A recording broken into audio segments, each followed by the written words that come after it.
रामायण की हर घटना में एक रहस्य छिपा है। हर पात्र ने अपनी भूमिका के साथ एक भारी कीमत चुकाई थी।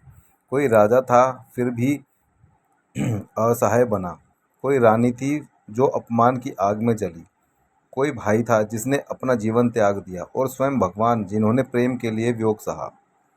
यह कथा सिर्फ विजय की नहीं बल्कि बलिदान की है, नियति के उस खेल की जहाँ हर कोई अपना धर्म निभाने उतरा। कहानी शुरू होती है वैकुंठ से, जहाँ भगवान विष्णु के द्वारपाल जय और विजय अपने कर्तव्य में तत्पर थे। एक दिन सनकादित ऋषि वहां पहुंचे, पर द्वारपालों ने उन्हें रोका। बस यही एक क्षण युगों की दिशा बदल गया।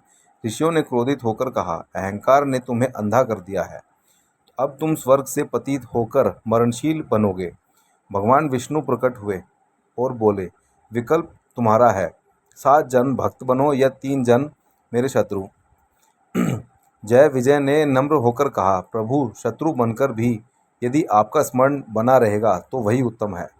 और यही से शुरू हुई एक दिव्य लीला, जहाँ शत्रुता भी भक्ति का मार्ग बन गई। पहला जन्म हिरण्याक्ष और हिरण्यकश्यप। पहले जन्म में वे बने हिरण्याक्ष और हिरण्यकश्यप। एक ने पृथ्वी को रसातल में डुबो दिया, दूसरे ने कहा, मैं ही ईश्वर हूँ, विष्णु नहीं। फिर भगवान ने अवतार लिया, वराह और नरसिंह के रूप में। एक ने पृथ्वी को उठाया, दूसरे भक्त प्रहलाद की रक्षा की। विनाश हुआ पर मोक्ष भी मिला, क्योंकि वह सब नियति का लिखा हुआ एक दृश्य था। दूसरा जन्म रावण और कुंभकर्ण। दूसरे जन्म में वे बने लंका के राजा रावण और उसका भाई कुंभकर्ण। रावण जो सबसे बड़ा शिवभक्त था, पर अहंकार ने उसे पतन की राह पर डाल दिया। उसने ब्रह्मा से वरदान पाया, शक्ति, ज्ञान और सामर्थ्य पाया, पर विवेक खो दिया। वह केवल राक्षस नहीं था, बल्कि वही यंत्र था जिसके माध्यम से भगवान विष्णु ने राम के रूप में अवतार लिया। क्योंकि रावण का अंत केवल राम के हाथों ही संभव था। वह विनाश का पात्र नहीं, लीला का निमित्त था।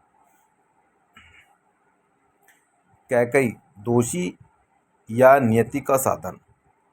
अब बात करते हैं कैकई की, एक माँ जिसने अपनी आंखों से अपने बेटे को वनवास जाते देखा। दुनिया ने उसे दोष दिया, पर शायद वह भी उस योजना का हिस्सा थी जो देवताओं ने स्वयं रची थी।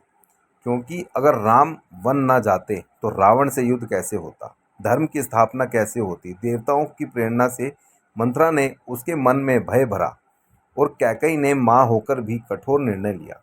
कभी कभी भगवान की लीला में जो बुराई दिखती है, वही भविष्य की भलाई की जड़ होती है।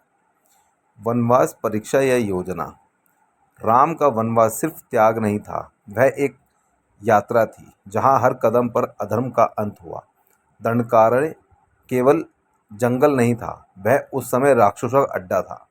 राम, लक्ष्मण और सीता तीनों ने उस वन को शुद्ध करने का कार्य किया, एक एक कर अधर्म का नाश किया। ये 14 वर्ष एक साधना थे, जहां भगवान ने स्वयं को राजा नहीं बल्कि एक साधक सिद्ध किया।